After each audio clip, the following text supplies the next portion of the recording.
Assalamualaikum warahmatullahi wabarakatuh. Pada pertemuan kali ini kita akan belajar mengenai uji asumsi klasik. Nah, tapi sebelumnya kita perlu mengetahui dulu nih definisinya. Jadi, uji asumsi klasik merupakan analisis yang dilakukan untuk menilai apakah di dalam sebuah model regresi linier terdapat masalah-masalah asumsi klasik. Nah, syarat asumsi klasik juga merupakan syarat-syarat yang harus dipenuhi pada model regresi linier agar model tersebut menjadi valid sebagai alat penduga. Nah, tujuannya apa?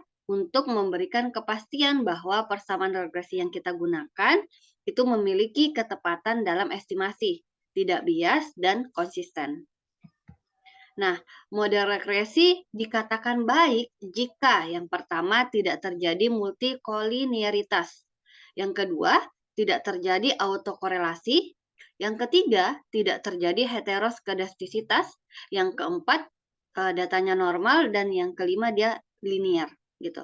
Jadi uji asumsi klasik itu ada 5. Yang pertama uji multikolinearitas, yang kedua uji autokorelasi, yang ketiga, uji heteroskedastisitas.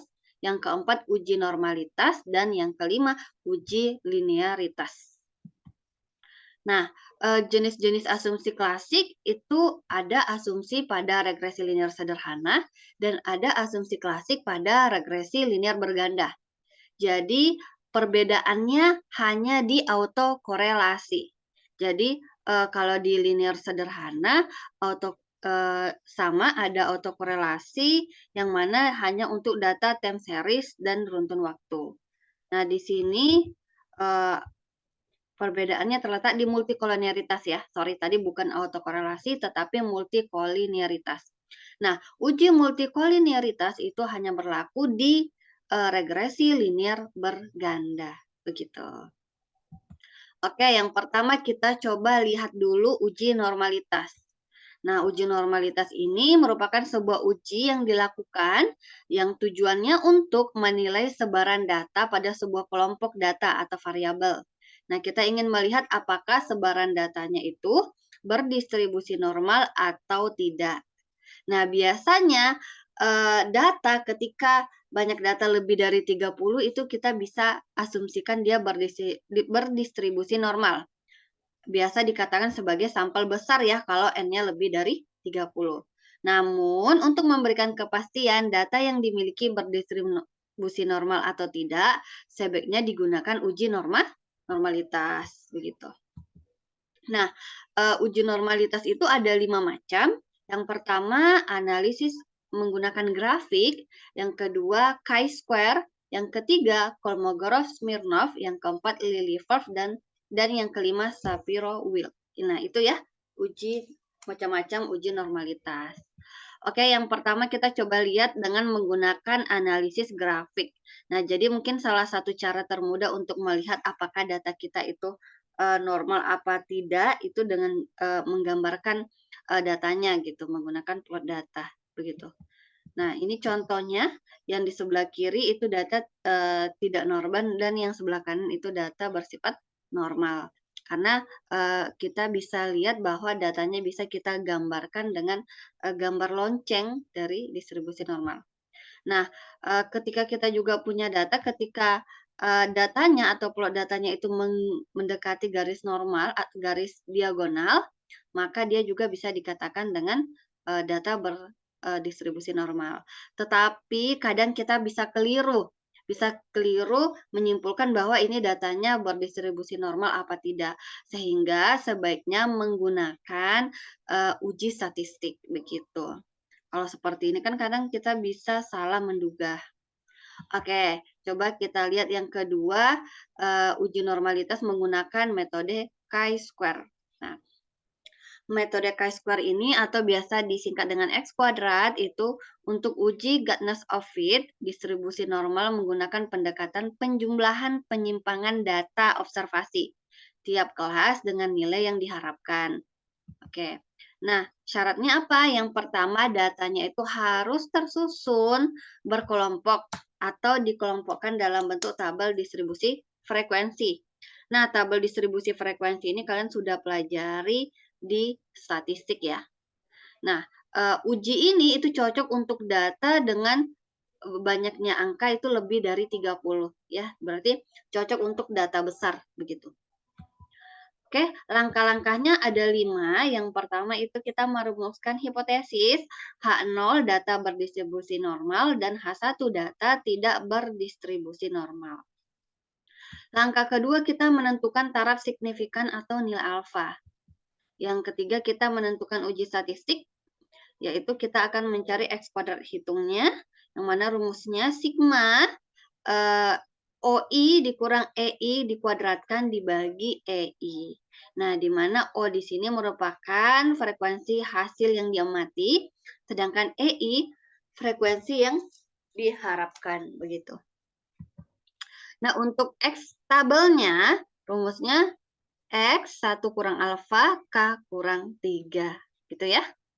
Nah, yang keempat kita menentukan kriteria pengujian hipotesis H0 ditolak jika X kuadrat hitung lebih besar atau sama dengan X tabel, atau sebaliknya H0 diterima jika X kuadrat hitung lebih kecil dari X kuadrat tabelnya. Begitu.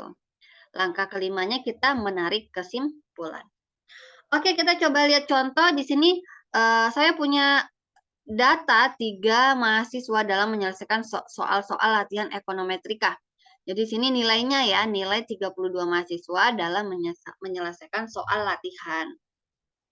Nah, untuk tadi kita ingin menggunakan metode chi-square, berarti datanya harus dalam bentuk tabel distribusi frekuensi. Tapi kita coba selesaikan dari langkah pertama dulu. Langkah 1, kita merumuskan hipotesis. H0 berarti data berdistribusi normal, H1 data tidak berdistribusi normal. Nah, langkah kedua, karena nilai alfanya tidak ditentukan dari soalnya, maka saya ambil di sini nilai alfanya sama dengan 1%. Langkah ketiga, kita menentukan uji statistik. Nah, untuk menghitung X hitungnya, kita harus ubah dulu datanya ke dalam bentuk tabel distribusi frekuensi. Artinya di sini kita ingin mencari terlebih dahulu nilai jangkauannya atau J, itu X max dikurang X min. Yang mana data terbesarnya adalah 95 berdasarkan data pada tabel ini ya. Dan data terkecilnya itu adalah 32. Sehingga jangkauannya 95 dikurang 32 itu hasilnya 63.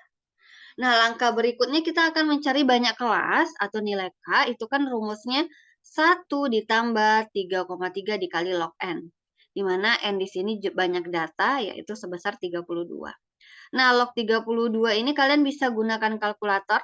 Log 32 kalau menggunakan kalkulator hasilnya 1,5051. Sehingga banyak kelasnya nanti akan kita peroleh 5,9668. Karena banyak kelas ini harus berbentuk bilangan bulat, maka kita bulatkan ke 6.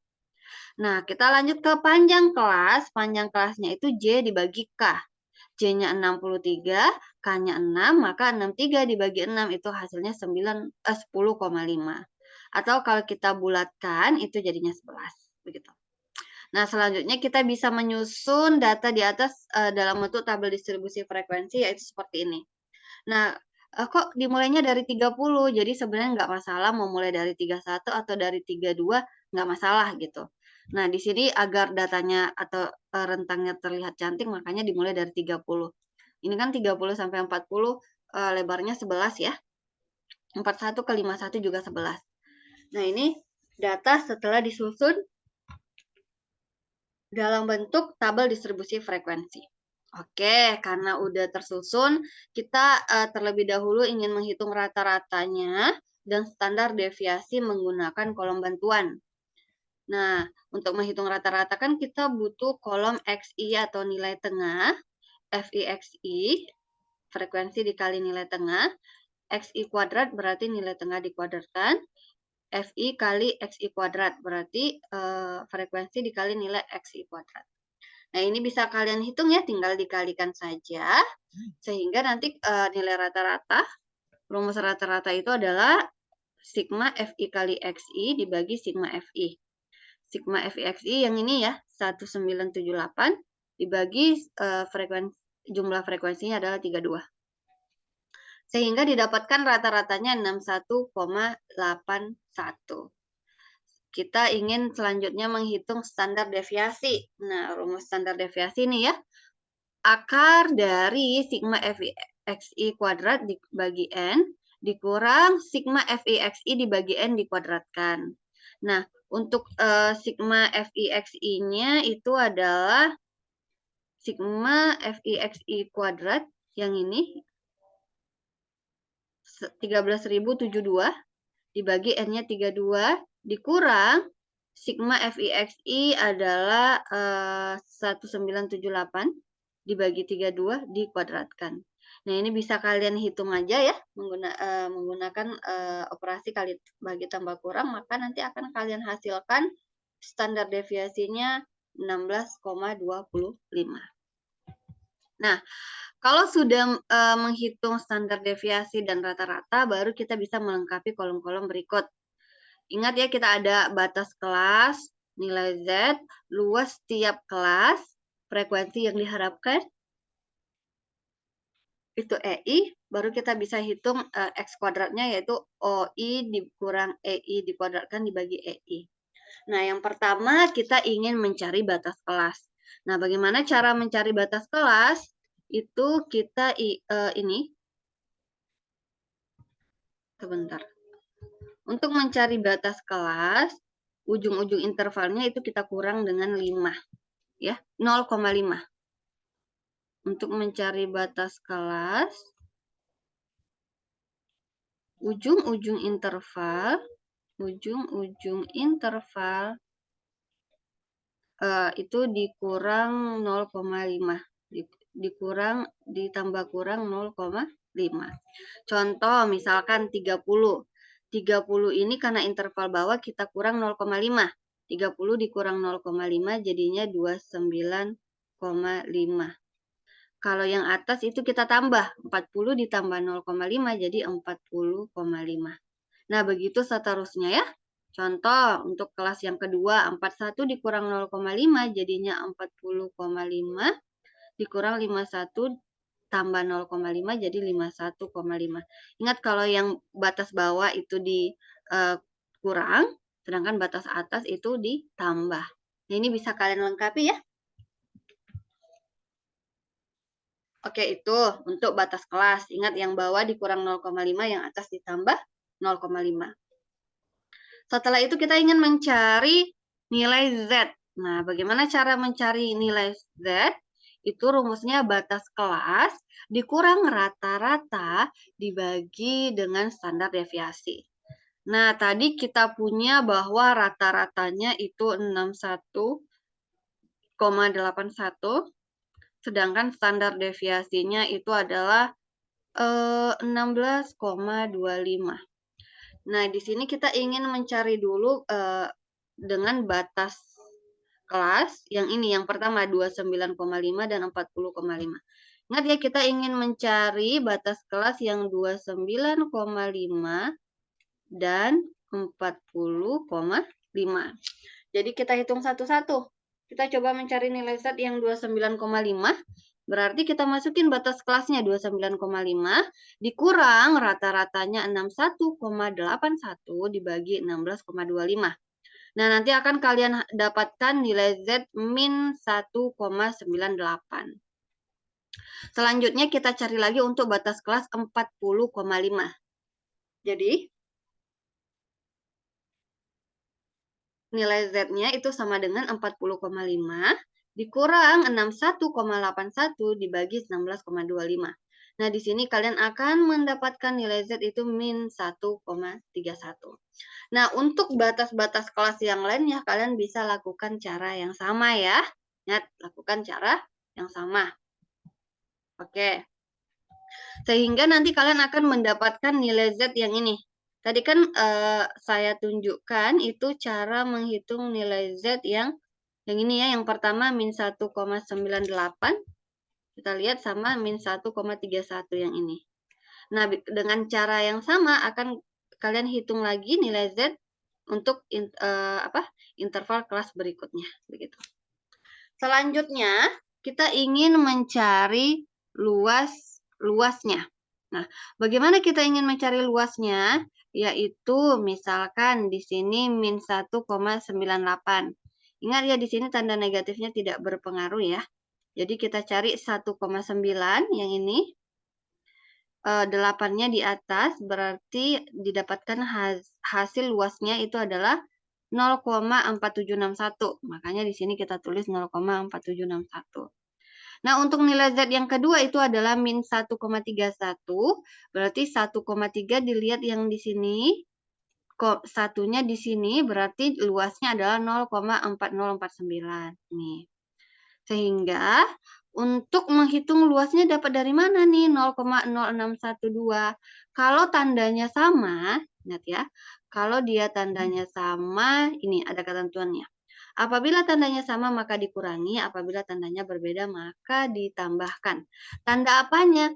Tanda nilai Z-nya ya. Oke, berarti karena ini tanda Z-nya sama yang ini, maka dikurang aja 0,4761 dikurang 0,049, maka didapatkanlah luasnya adalah 0,0612. Nah, kita coba hitung yang kedua nih. Saya kasih contoh. Min 1,31 ya sama ya tadi ya 0,4049 dan kalau min 0,63 berarti kita cari dulu 0,6 di sini. 3-nya di sini. Berarti dia akan ketemu di sini. 0,2357. 0,2357. Nah, ini karena nilai Z-nya tandanya sama, maka untuk mencari luasnya kita kurang. Nah, kurangkan 0,4049 dikurang 0,2357 itu akan hasilnya 0,1692. Begitu ya. Jadi untuk mencari luasnya kalian lihat tabel Z begitu. Nah, ini langkahnya sama dengan untuk kelas-kelas berikutnya. Oke. Nah, selanjutnya kita ingin mencari kolom EI. Nah, bagaimana mencari EI? Itu rumusnya luas tiap interval kelas dikali N. Nah, N kita itu adalah banyak data. Tadi nilai N-nya itu sama dengan 32. Nah, interval kelas yang pertama saya lihatkan ini 0,0612 berarti EI-nya 0,0612 dikali 32. Hasilnya 1,9584. Nah, untuk E2 itu kalian tinggal lihat lagi luas yang kedua. Luas yang kedua adalah 0,1692 dikali 32. Maka hasilnya 5,4144. Nah, ini bisa kalian lihat ya. Langkahnya sama untuk nilai E3, E4, E5, dan E6. Sehingga tabel kita udah lengkap nih. Tadi kita udah menghitung batas kelas, nilai Z udah dihitung, luas tiap kelas interval sudah dihitung, nilai EI tadi sudah kita hitung juga, maka untuk mencari yang ini, yang pertama ya, O1 dikurang E1 dibagi E1, ini dikuadratkan. Ini tinggal kalian masukkan ya. O1-nya adalah 4 dikurang E1-nya itu 1,9584 dikuadratkan dibagi dengan 1,9584 gitu. Nah, 4 kurang 1,954 dicari dulu, baru dikuadratkan. Sebentar. Kita coba hitung. 4 dikurang 1,9584. Hasilnya adalah 2,0416 dikuadratkan dibagi 1,9584. Nah, sehingga hasilnya adalah sebentar dibagi 1,9584. Nah, hasilnya adalah 2,1283. Nah, hasilnya sama ya. Untuk nilai berikutnya itu juga gunakan rumus yang sama, tinggal angkanya diganti. Begitu. Nah, sehingga di sini kita punya, sebenarnya ini adalah X kuadrat hitung ya. Ini merupakan X hitung. Nah, sekarang kita ingin mencari X tabelnya. Tadi rumus X tabel adalah 1 dikurang alfa, N dikurang 3. Jadi, X kuadrat 0,993. Ini kita bisa lihat tabel Chi kuadrat, Chi square, DB-nya 3. Lihat yang ini adalah DB. Terus X kuadratnya 0,99, maka nilai X tabelnya adalah 11,3. Nah, dari sini kita bisa lihat bahwa tadi X hitungnya 2,6, sedangkan X tabelnya itu 11,3. Berarti kita punya X hitung itu lebih kecil daripada X tabel. Nah, karena dia lebih kecil, berdasarkan kriteria pengujian, maka H0 diterima. Nah, jadi kesimpulannya adalah karena H0 diterima, artinya data skor mahasiswa dalam menyelesaikan soal-soal latihan ekonometrika berdistribusi normal. Karena hipotesis kita tadi H0 adalah data berdistribusi normal. Sedangkan H1 data berdistribusi tidak normal. Nah, itu kalau menggunakan metode chi-square. Ya, jadi silakan diulang-ulang lagi agar lebih paham. Karena ini prosesnya lumayan panjang. Oke, yang ketiga kita lihat metode Lilliefors. Nah, metode Lilliefors ini menggunakan data yang belum diolah, artinya masih dalam bentuk data tunggal, bukan data distribusi frekuensi. Nah, di sini data ditransformasikan dengan nilai Z masih sama untuk dapat dihitung luas kurvanya sebagai probabilitas kumulatif normal. Jadi persyaratannya apa? Kalau untuk metode Lilliefors, yang pertama itu datanya berskala interval atau rasio. Nah, yang kedua itu dia harus data tunggal, belum dikelompokkan. Dan yang ketiga, dia dapat digunakan untuk yang nilai N-nya besar maupun nilai N-nya kecil ya. Jadi kalau tadi chi-square itu untuk N yang lebih dari 30, sedangkan metode Lilliefors itu bebas, N besar maupun N kecil itu bisa. Oke, langkah-langkah ujinya sebenarnya sama, ada 5 langkah. Tetapi kita lihat di uji statistiknya, itu ada 5 langkah juga. Kita menghitung nilai Z dulu, yaitu XI dikurang X bar dibagi SD. Setelah itu kita menghitung FZI. Setelah itu SZI, baru kita hitung selisihnya. Dan LO itu nanti adalah nilai maksimal dari selisih FZI dikurang SZI. Nah, ini ya untuk uji Lilliefors-nya.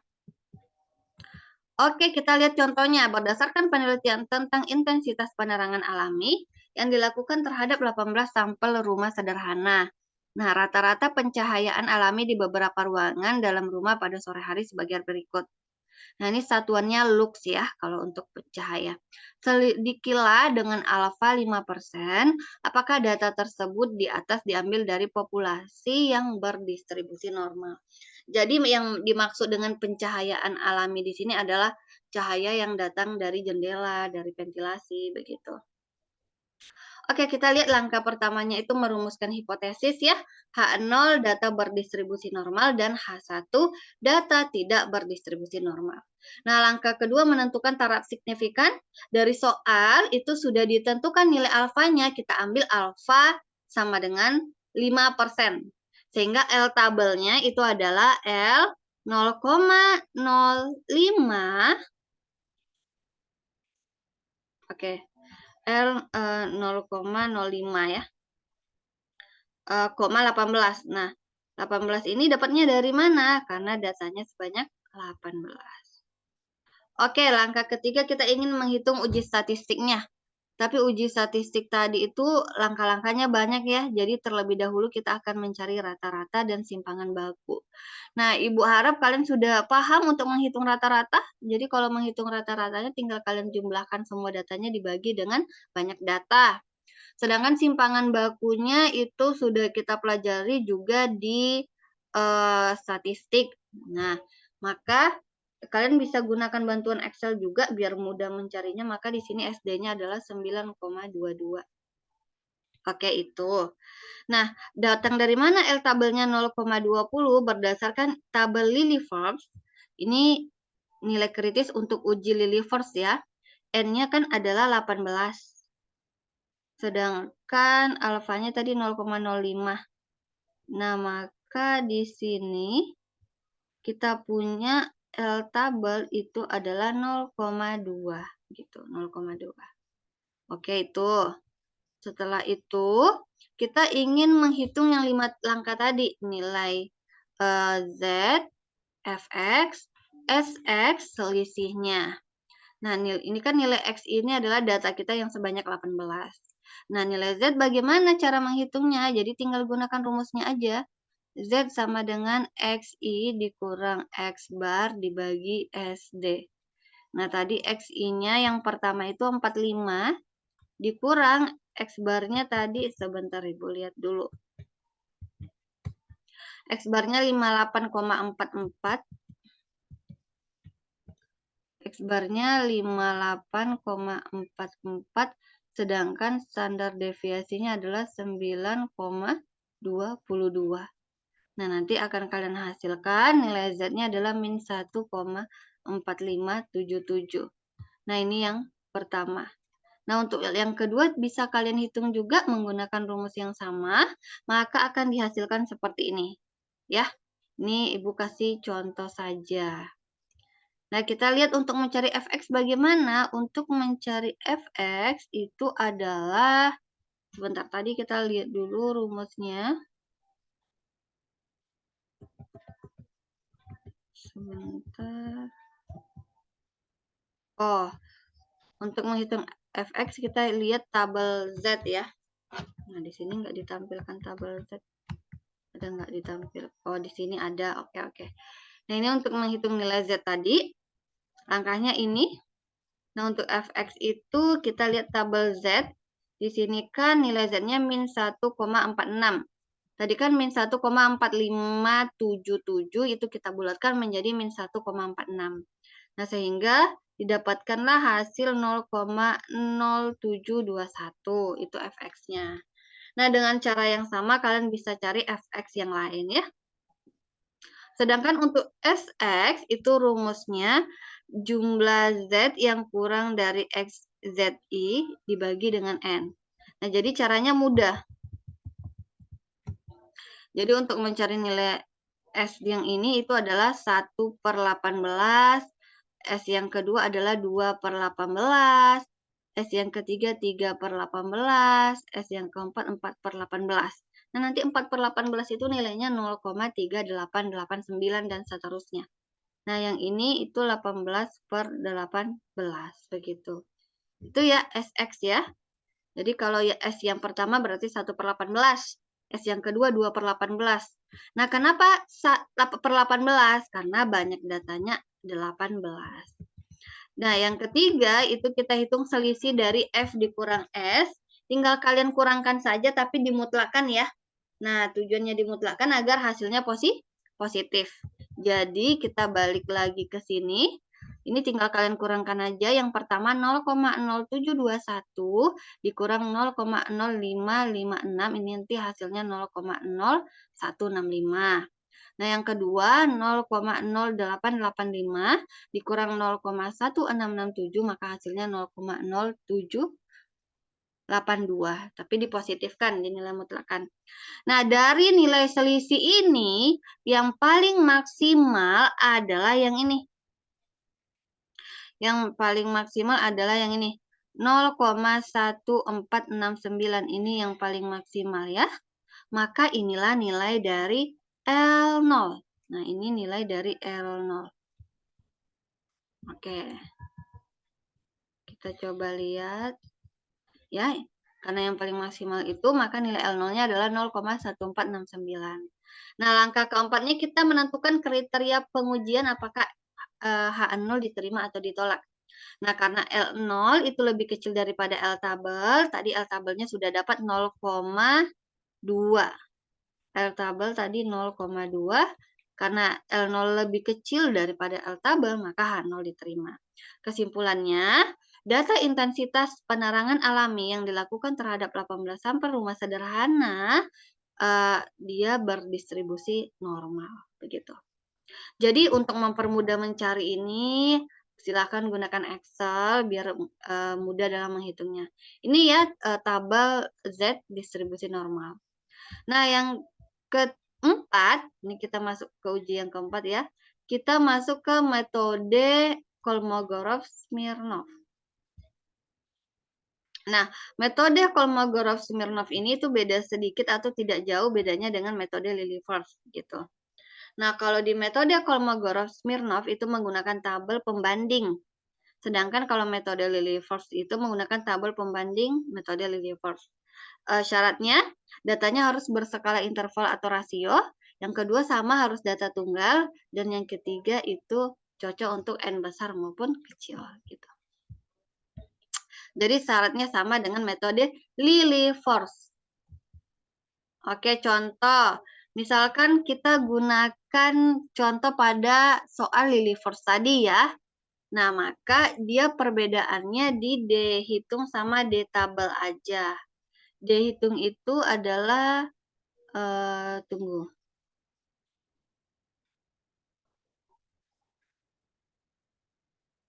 D hitungnya 0,01469. Sedangkan kalau untuk menghitung D tabel itu adalah N-nya tadi, ini uji Lilliefors ya. D tabelnya 0,30. N-nya 32. Alfanya 5%, maka D tabelnya adalah 0,309. Bentar.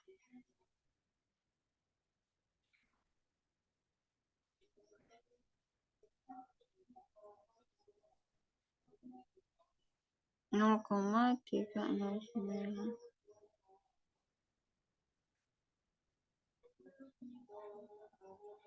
Oke, data kita bukan 32 ya, tapi tadi datanya 18. Maka yang benarnya yang ini. Alfanya 0,05. Jadi 0,309 gitu. Sehingga D tabel kita adalah 0,309. D hitung lebih kecil daripada D tabel, maka H0 diterima gitu. Jadi dia menggunakan tabel pembandingnya itu yaitu tabel Kolmogorov-Smirnov gitu. Oke, kita lanjut ke metode Shapiro-Wilk. Nah, metode Shapiro-Wilk ini menggunakan data dasar yang belum diolah juga. Data itu harus diurutkan, kemudian dibagi dalam 2 kelompok untuk dikonversi dalam Shapiro-Wilk gitu. Dapat juga dilanjutkan transformasi dalam nilai Z untuk dapat dihitung luasan kurvanya. Jadi syaratnya adalah datanya berskala interval atau rasio. Yang kedua, datanya itu harus tunggal, dan yang ketiga data dari sampel random atau acak ya. Jadi datanya harus dalam bentuk sampel random atau acak. Oke, nah itu untuk metode Shapiro-Wilk. Tapi di sini saya tidak berikan contoh, silakan dicari referensi-referensi yang lainnya. Oke, itu untuk uji normalitas ya. Jadi uji normalitas ini sebenarnya ada banyak uji metodenya, tetapi di sini saya hanya mengambil atau menjelaskan 5 metode saja. Oke, mungkin itu saja untuk uji normalitas. Silahkan dilatih lagi dan jangan lupa di like ya, subscribe, komen, dan share. Mungkin sampai di sini saja untuk uji normalitas. Jangan lupa nonton di video-video selanjutnya. Oke, saya akhiri. Assalamualaikum warahmatullahi wabarakatuh.